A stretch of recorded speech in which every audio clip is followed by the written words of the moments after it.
Oh, good Memorial Day morning to my outdoor family. Oh man, let's I guess first let me pause here. Let's take a break to just remember those that made the ultimate sacrifice for you and I to defend our rights and freedoms in this country and around the world, and just pause for a brief moment here just to show appreciation and remembrance for those.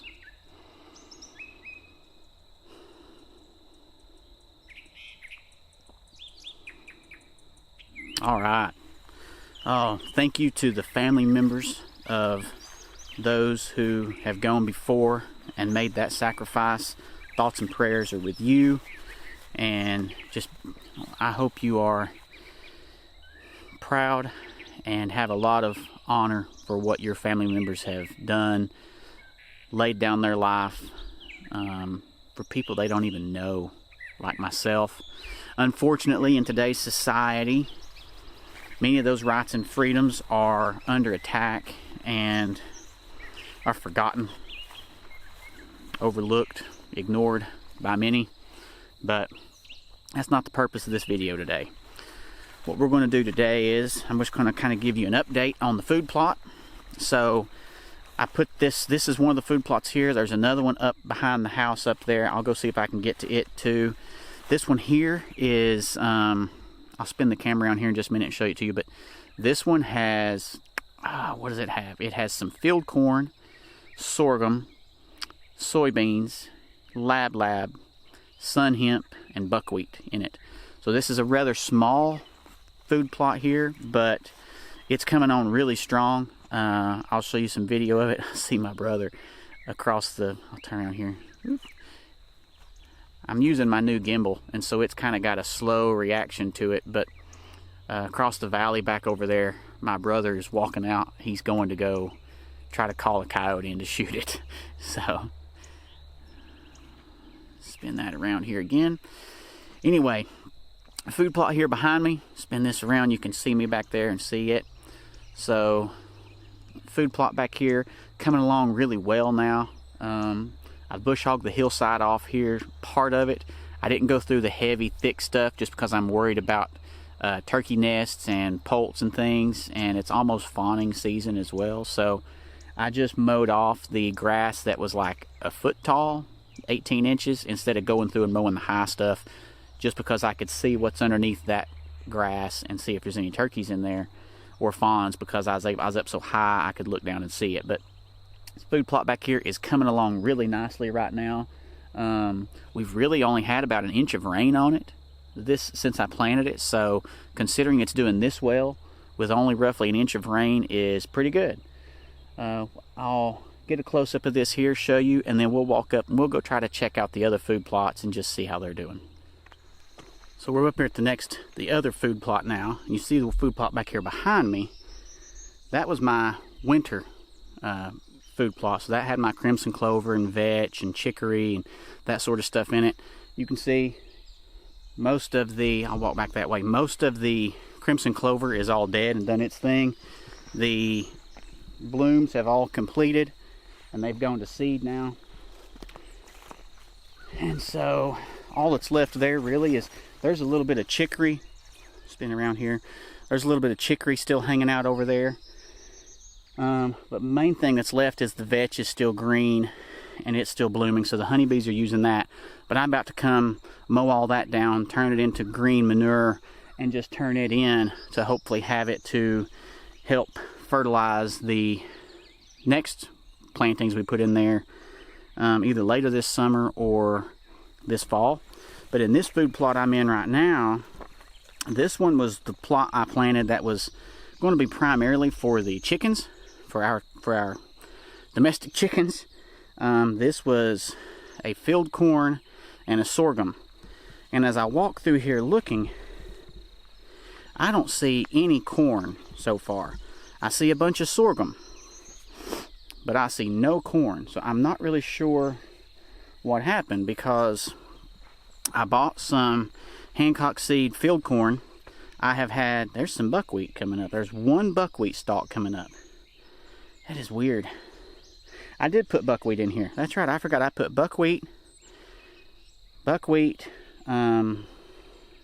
field corn and sorghum.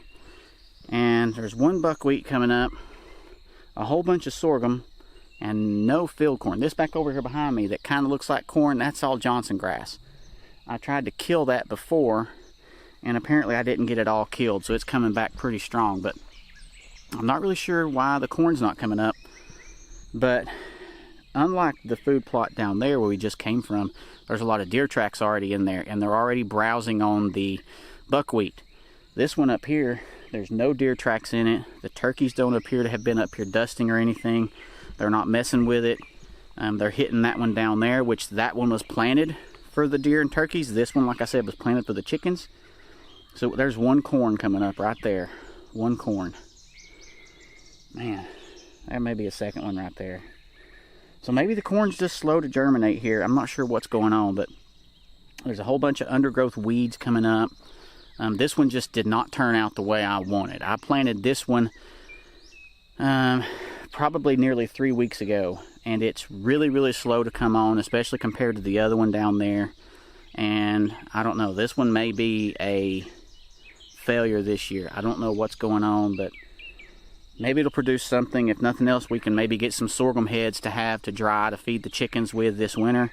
That's the reason we're doing this one here, was to try to get field corn and sorghum heads to dry to be able to feed the chickens instead of having to rely on a whole bunch of store-bought feed. I think I may even see a pumpkin coming up over here too now. But anyway, all right, that's the food plot overview.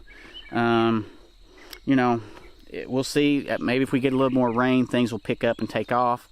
But right now, you know, we're really needing the rain. I saw a buddy of mine, Brian, he's on here. I'll put a link to his channel down below. He just did a food plot review video, and he's having the same things going on that I'm having. It's just taking forever for things to come up. He's dealing with groundhogs coming in and destroying his. We've had one groundhog up here in 6 years, and we killed it.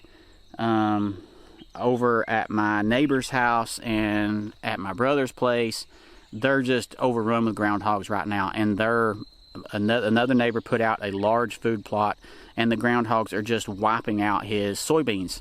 So he's shot several now. We've eaten them. The other neighbor over here has shot 1 or 2. I was out of town when he called, and so I wasn't able to take it, but everyone around here knows if they shoot groundhogs that we'll eat them. So normally when they start killing their groundhogs, we get lots of calls from neighbors to take the groundhogs and eat them. So anyway, may not be your thing, but groundhog's actually pretty tasty. You might want to try it before you knock it.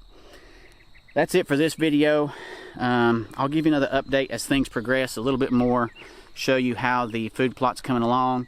Spin around over here, you see one back here behind me. There's a couple over there, but they're covered up in weeds for right now. I got to get them cleaned off. But we've got the sawtooth oaks back here. You see one right here behind me. They're coming on really well. They're really young. I just planted them a couple years ago, and they're already, like that one down there is maybe 9 feet tall. This one here is probably, I'm going to say 6 to 7 feet tall. That one there is 9 or 10 feet tall. So they're coming along really well, and I'm looking forward to when they reach maturity and they're able to start dropping acorns, because all I have up here really are red oaks. I've got 1, 2, 3. I have 3 white oaks on my entire property, on the entire 22 acres. Most of them were logged out, and so there's a lot of little young ones. I've got 3 mature white oaks, and one of them actually just died. So I've got no real white oaks here to draw the deer in. If you have a good white oak year, they go to the neighbors' properties. So I'm hoping these sawtooth oaks here will help change the game for me in coming years. But anyway, that's it for this video. Thank you for watching. Have a wonderful Memorial Day. I wish you a good week. Stay safe, and God bless.